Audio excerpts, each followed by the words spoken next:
have some green tea today. Please feel free to grab some of your own.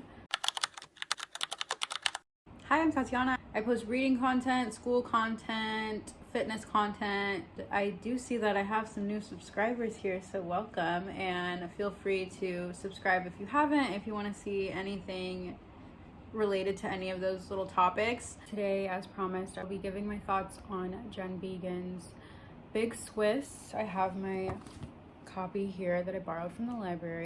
Essentially, the novel follows the story of Greta, a transcriptionist who lives in a very torn down old home with her roommate Sabine, who is the owner of the home. The walls are like falling apart. Eventually she becomes obsessed with one of the patients who she is transcribing for, and they end up running into each other, and they eventually develop a friendship, and we go from there. Before I get into any details, which will be spoiler free by the way, I think my opinions might be a little bit different than some of the other ones I've seen floating around on the net. This has some pretty good reviews. I just felt like I wasn't the target demographic at all in the slightest. I felt very excluded from the novel for multiple reasons that I'll get into. And overall, I just can't think of anyone I would recommend this novel to. I'm almost concerned that it would be harmful to recommend this because of its portrayal of like sapphic relationships, and which a lot of people again have said this is just such a realistic and great like sapphic representation, and I just have to disagree. As someone who partakes in sapphic literature and sapphic media, film, this is a very not the best, this isn't the best representation I think that we can find floating around. Start in the beginning. I jumped right into this one. It was not a slow start. Again, this novel is really entertaining. It has the pacing of like, for me, like kind of Sex in the City, like kind of vibe. But unfortunately, that's just not usually super duper my cup of tea. The dialogue is a little bit too unrealistic for me. The speed of like the witty back and forth quirky dialogue, I cannot suspend my disbelief, and like for the entirety of like the time that I'm reading dialogue like that, I'm very hyper aware that I'm reading a book and that this isn't the way real people talk to each other in real life. Unfortunately, in this novel, every character feels like the same character. It felt very Eurocentric in features of the characters. I hope that you can get what I'm saying when I say that, which is usually something I'm honestly able to look past, because I honestly sometimes I don't even notice. If it's written well enough and every character is white in the novel, I won't notice.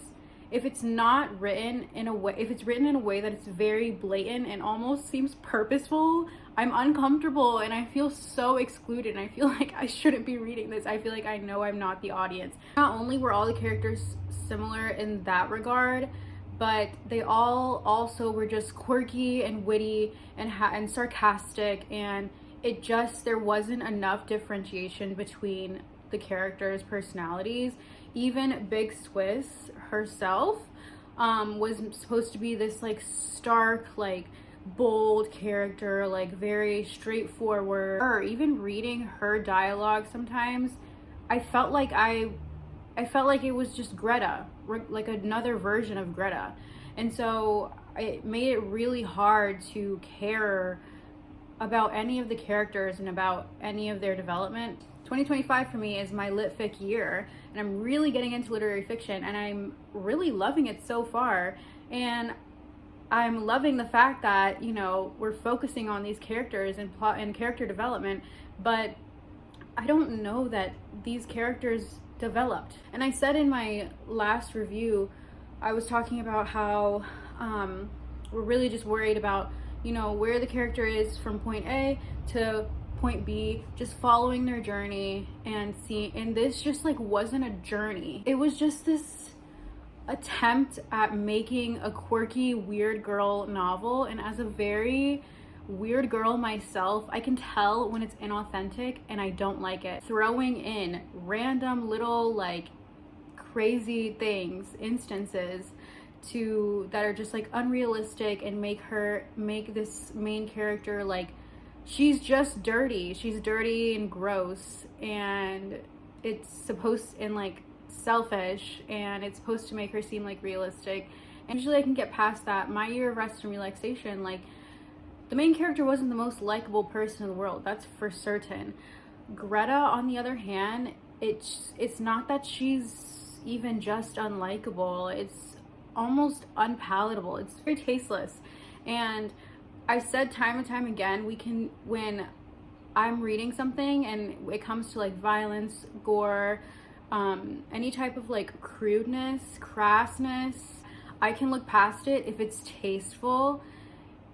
I don't know what I'm allowed to say here, but the intercourse is so beyond tasteless, and I cannot allow myself to say that this is an accurate sapphic representation. It's not a realistic sapphic representation. It's almost feels like a service, like like a fan service kind of thing. That's like you're being crass for shock value, and instead of using the intimacy to show any kind of character development.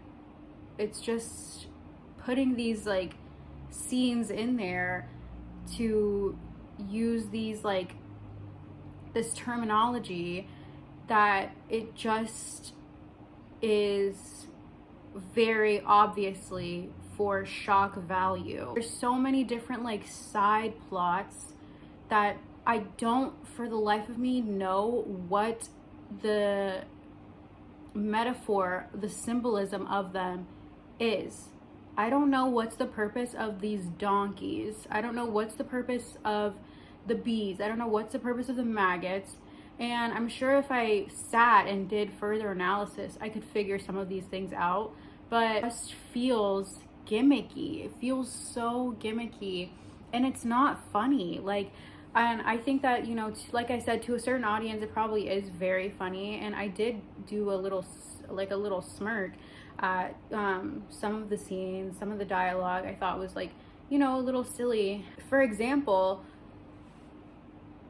Greta often would make fun of Big Swiss for not knowing certain pop culture references. And it was, for me, that could have just been a one and done. Because it's not funny, it serves its purpose of kind of representing that Big Swiss is not only foreign, but she's also more, it's usually a sign of wealth when people, don't keep up with celebrity culture or things of that nature. And so that's what it showed me when the first situation happened of that. It also showed, the difference in their ages, because Greta is significantly older than Big Swiss. So obviously she's not going to understand her, what she's talking about. Every time Greta is so corny, and it's 3 times. I'm like, okay, give it up. 3 times. Greta's like, oh my gosh, you don't know anything. Do you know anything? And I'm like, okay, enough. It's not that funny. You've shown us what you needed to, I get the point. The middle of the novel is kind of where I think Began loses me. Still was entertaining enough where I could very quickly get through it. This is where this sapphic representation fell very flat for me. We get past the point of sexual exploration and, coming to terms with and therefore hiding your relationship. But past that into infidelity and selfishness and jealousy. I think that's why people might have said that it was more realistic, because it wasn't so lovey-dovey romance, but genuinely no chemistry between the two characters ever. They genuinely hated each other, but they were telling each other they loved each other. Like I said, the intercourse was so uncomfortable to read. It felt like fan service. Like, it felt like the way that Began wrote these scenes was just for shock value, as opposed to writing these scenes for building the relationship or building chemistry or building character development. I did read a review that said, on Goodreads, someone said that they had assumed that she decided to write it in a way that was more clinical to avoid writing it from, or to like juxtapose, I guess, how usually a man would write, like lustful way. But I have to disagree. I think that Began is writing these scenes in a very, I think I wouldn't even necessarily use the term clinical. I would also say that this was written very lustfully. Their relationship was so lustful. There was no real emotional attraction. And I'm assuming things, but I do feel like the reason was because Began wanted to make it quirky in some way, and weird girl and weird in some way. And I found that a disservice. And I think the reason that, and I'll give her her points for this, I think the reason that it seemed like they hated each other when they really didn't was because, like, I mean, neither of them are necessarily like, I mean, they're secretly, you know, doing this. So there's this like shame behind it, especially when infidelity is involved. And then there's gonna be this terrifying jealousy. So like, I get it in that regard, that they would kind of be more like love-hate relationship kind of thing. But I didn't like how, I don't know if I'm allowed to say sex, but I didn't like how like intercourse driven their relationship was. There was barely any real true dialogue between them that made any sense. So getting to the end of the novel, it was fine. I felt like I understood what I was supposed to get out of it, but I didn't get that out of it, and by then I just lost interest. And so any type of like this minuscule development of the characters was like, okay, sure. At this point, sure. Especially with Greta, like, you know, revealing some trauma that made her act out the way that she had acted out throughout the entirety of the novel. It was just like, fell very flat. So I was like, okay. I'm glad she got it off her chest. I really also felt the same way with Sabine. I almost felt like Sabine shouldn't have even been in the novel. I almost feel like the only purpose of her character was to show how much of a pushover, you know, Greta was, because as the homeowner, you know, Sabine got away with kind of a lot, and like anyone else in Greta's position would have been like, no, we can't have that in the home. We can't have bees running rampant. Like, that's not going to happen. So I think that was the point of Sabine. But other than that, I did not much care for her whole side quest. And then Greta would just like randomly mention it. Like, Sabine went away randomly and didn't return for a very long time, and Greta would randomly just be like, yeah, like, I think this happened, and then Sabine came back and she was like, actually it was this, and it like also fell very flat. And I was like, okay. It wasn't a shock. Greta's thing wasn't a shock. And I mean, they don't necessarily have to be super shocking, but it just felt like, for what Began was trying to do throughout the rest of the novel, that they would reveal, you know, something a little bit more like, oh, okay, like, that's why they're so ridiculous. But no, it was just kind of like something that we kind of already almost knew throughout the whole thing. So I think that this could have been a great novel to show like exploring sexuality as an adult, because a lot of people don't really talk about that too much, but it wasn't. Again, I'm going to say it, like, a huge con was how excluded I felt reading. I've never felt like this reading a novel, literally. And it's, like I've said, I'm sure I've read a million times, because it's, you know, that's just how it is. I'm sure I've read a million times books where there's pretty much only a white cast. But I couldn't really name those ones for you. Like, I don't really remember, because I really think it probably just didn't bother me enough, because I probably didn't notice. This was such a white novel. And that's the only way I can say it. And I know that, and I hope I don't sound ridiculous saying this, because genuinely I'm trying to tell you, like, I really wouldn't normally notice. I never notice these things. If it wasn't the humor that made me feel like that, what really drove it home was how obsessed Greta was with Big Swiss's Eurocentric features. It was so weird.